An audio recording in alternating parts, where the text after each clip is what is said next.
second season of Solo in the Sierra started with me fulfilling an alpine solo fever dream of mine, which was to backpack through the High Sierra and summit Mount Whitney. In the first half of this journey, I would overcome Old Army Pass and summit Mount Whitney. As I made my way north towards Mount Whitney, I would witness firsthand the aftermath of a truly historic winter for the Sierra Nevada, where a thick snowpack and cold temperatures persisted into late June. At the end of day 2, I had backpacked 21 miles with 4,000 feet of elevation gain, and I was not out of the woods yet. I had a difficult path ahead, tainted with treacherous water crossings and snowy terrain. On the morning of the third day, the outcome of the journey hinged on the water crossing to leave Rock Creek Campground. Now this part's undercut, so I'd be a little careful getting onto the log. I would cross Rock Creek with 2 PCT through hikers whose names I've since forgotten. I had much respect for them for hammering out this section of the PCT, given the conditions.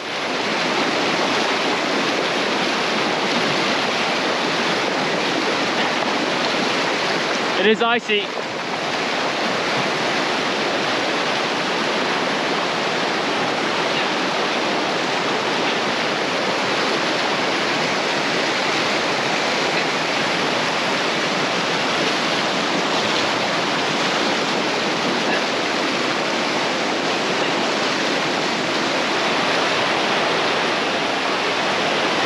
Got it.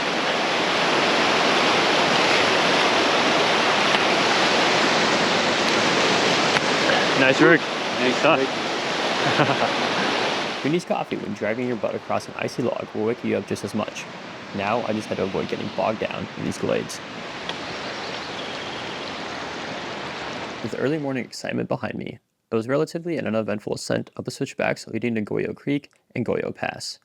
The terrain here was thankfully pretty easygoing and did not involve any sweaty palms.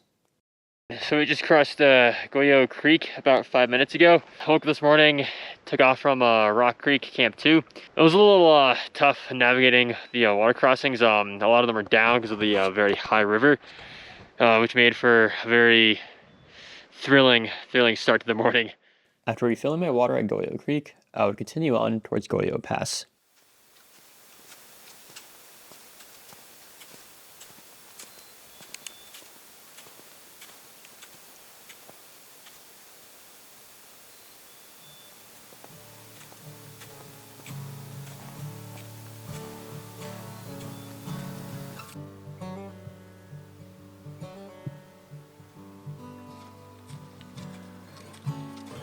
Sleep deprivation's got me at my heels this year. We just made it to the top of what I think is Goyo Pass. You have Goyo Peak behind me right there. It's about 2.5 miles to Crabtree Station. I've never mentioned what got me into alpine soloing or why I do it, and since this series is about my solo adventures in the Sierra, I owe it to you, the audience. My alpine soloing adventures started with the Colorado 14ers during the summer of 2017 after my first high school breakup. For some reason, I had a calling to the mountains, especially Mount Bierstadt's third-class Sawtooth Ridge, so I grabbed my camera and headed to the hills. After a successful solo, a sort of confidence was instilled in me, and so I planned another adventure to Wetterhorn Peak, a more secluded 14er of the San Juan Range, located in southwestern Colorado. During this trip, I found a true sense of freedom, confidence, and felt some kind of energy that feeds the soul. From physics, mass correlates to energy, and I think that in the mountains, all that mass, that energy, is definitely tangible. The route finding here became difficult as 10 to 15 foot high mounds of snow obscured the trail. The GPS was definitely the move here to avoid getting turned around.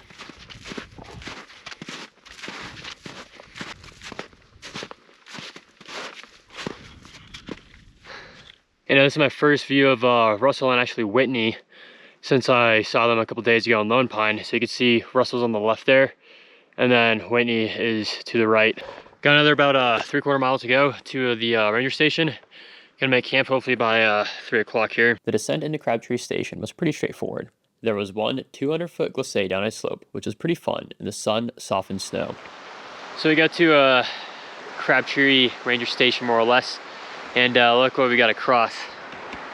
Yeah, I just watched a piece of ice float down that river. 2 other guys crossed it right before me. I actually got here and then they're on the other side of the river, putting their clothes back on. They said it's about waist deep, so it's gonna be a doozy. This is Nate's man versus wild moment. I'm gonna strip down to compression shorts, put all my clothes in my backpack high up, and just send it. Silly me forgot to take the lens cap off and record this moment. Besides, I doubt you wanted to see me walking around with just my underwear on. Good thing is, I needed a bath anyways. Yep. I decided to stop here and make camp about a mile short of the ranger station since I wanted to let my boots and trench foot dry out. At the end of day 3, I had hiked a total of roughly 29 miles with 6,200 feet of elevation gain. Good evening. We're at Crabtree camp right now. Russell and Mount Whitney, you can see behind me. Planning to hike Whitney tomorrow along with Muir, which you can't see. It's gonna be a long day tomorrow. It's gonna be wake up at 2, break camp by 3. It's gonna be like 12.9 miles, 4,000 feet elevation gain over to trail camp on the east side of Whitney. It's gonna be a long day, but you know, all my years of mountaineering experience have culminated in this, so we made it this far. We survived.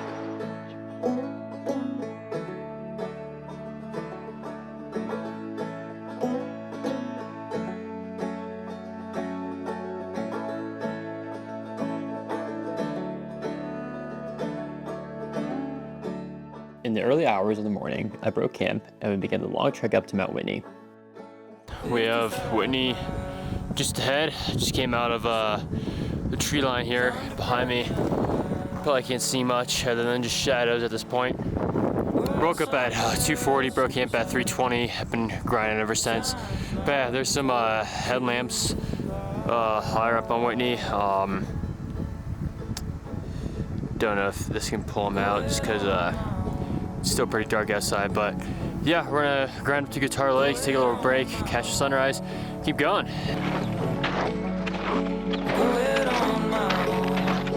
Sand City bird, kicking up dust, kicking up dust. Before the sun comes up. I would stay high and climbers left to avoid terrain traps lower in the valley.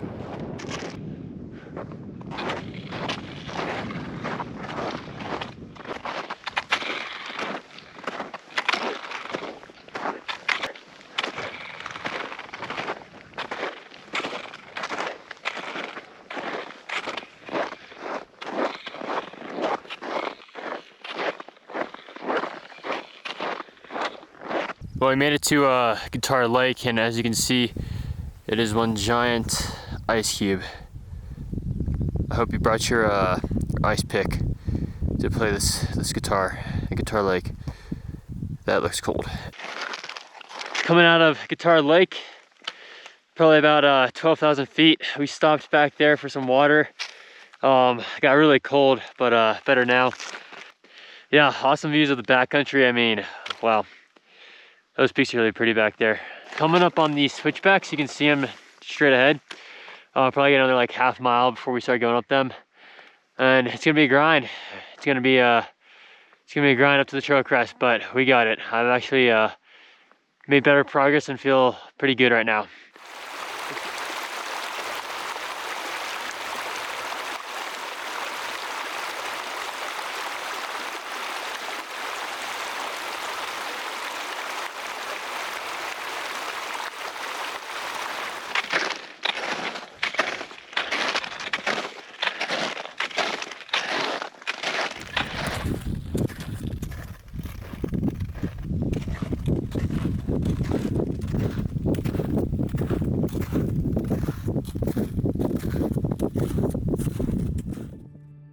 At this point, the assault up Mount Whitney's western slopes began. It was a nasty mix of frozen, hard-packed snowy slopes and partially melted switchbacks. On these slopes, I would make a new friend named Marcus, who was from Germany, and attempted the JMT, but opted not to continue due to the record snowpack.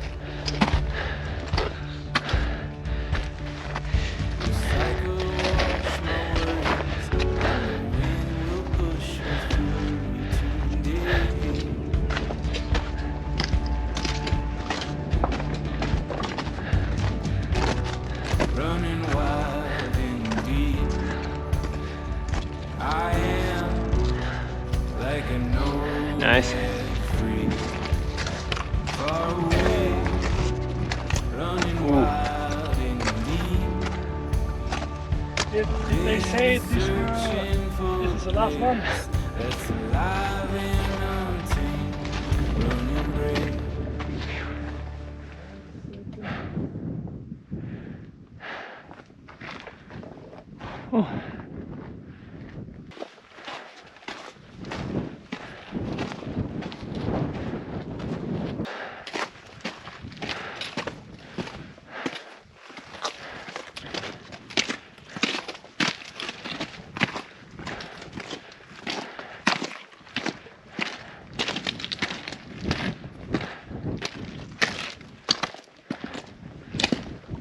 Ooh, good stuff.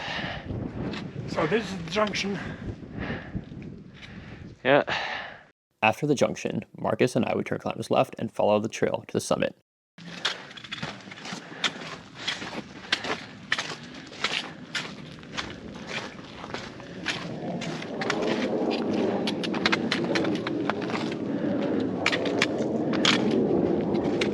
The trail was mostly clear, save for a couple snowy spots that made for some spicy news and exposure.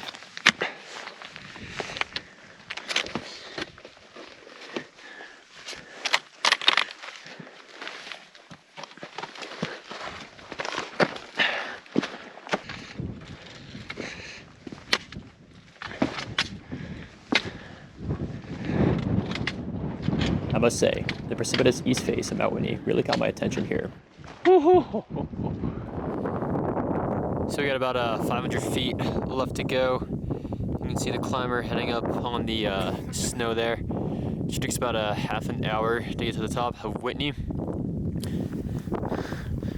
Here with my buddy Marcus. Met him on the way up from that valley there. That's where we started, all the way down there. It's been a long day. But yeah, we're almost to the top of Whitney, so it's within reach. The summertime trail to the summit loops to the west and then around to the north. With the record snow, a more direct route to the summit existed, which Marcus and I took. We got the shed in sight. Only about 100 feet left to go. Let's go.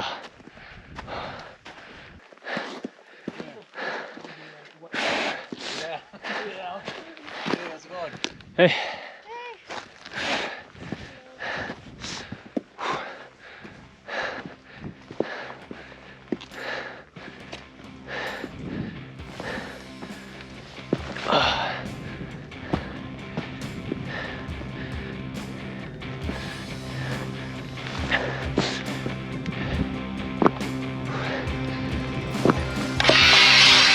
Woo!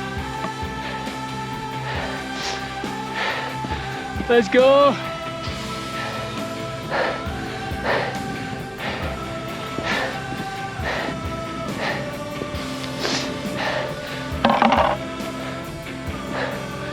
Highest peak, highest point, the lower 48. Fuck yeah. Summiting Mount Whitney was just such an electric experience, especially knowing that 3 days ago I was standing atop Mount Langley, looking at Whitney, still unsure if I would actually complete this whole trek. Knowing that my dad summited this very peak for the first time when he was my age made it even more special. Some things have changed on top of Mount Whitney since my dad's time, namely the small hut and the removal of the lower 48's highest toilet, while others have remained the same. One thing that has spanned across generations is the appreciation for the Sierra, particularly their beauty and challenge. Marcus and I would begin to slog back to trail camp.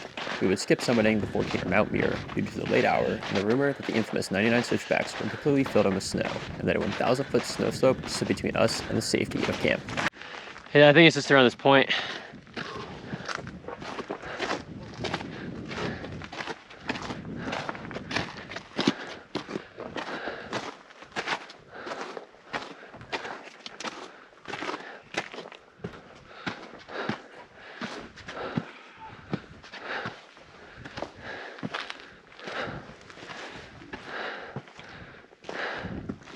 That's steep. I told you. That's really steep. The The rumor was indeed true, 1,000 feet of snow on a 45-degree angled slope. That because it was in the shadow of Mount Whitney, it would be frozen, which would make glissading even more challenging and difficult. Holy cow. I cautiously entered the chutes and controlled my descent. However, Marcus and I sadly would not make it out with 0 casualties.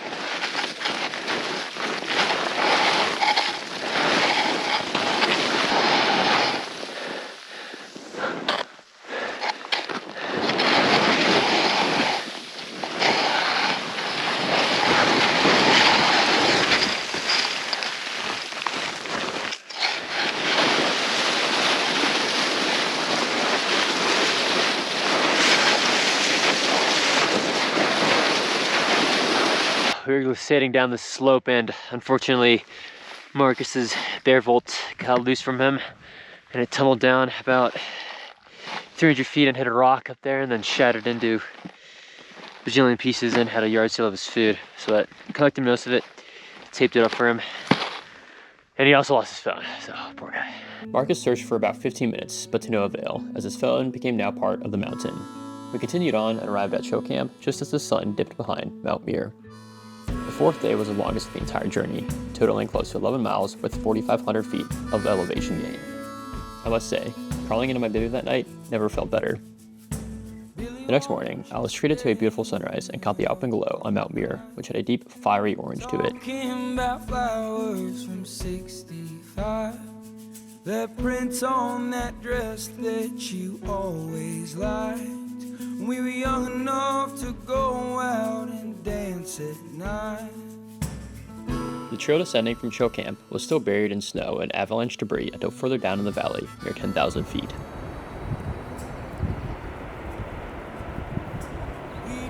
The descent was overall easygoing when the trail was found again. The numerous switchbacks were quite mind-numbing though. Over the past 2 days, it felt like I had encountered 1,000 of them. We're finally at Whitney Portal, about 45 miles later.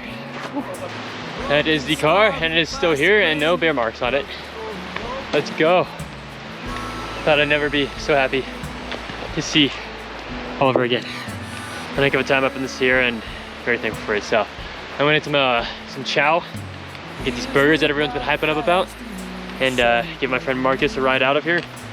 And yeah, we'll catch you at the hamburger stand up there. While waiting for the burgers, I was able to start looking through all the footage I had gotten over the last couple of days. Since I was on the move, I didn't have a chance to see really any of it. Man, from snowy summits to raging torrents of water crossings, to getting some entertainment from the kooks at trail camp for their choice of ice axe placement and fast and light cramp-on safes.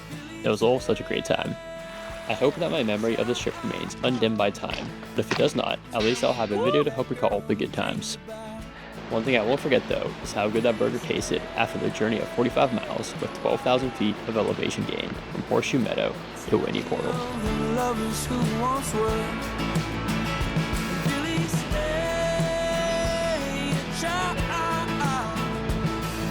Tell me about that girl and how you loved her.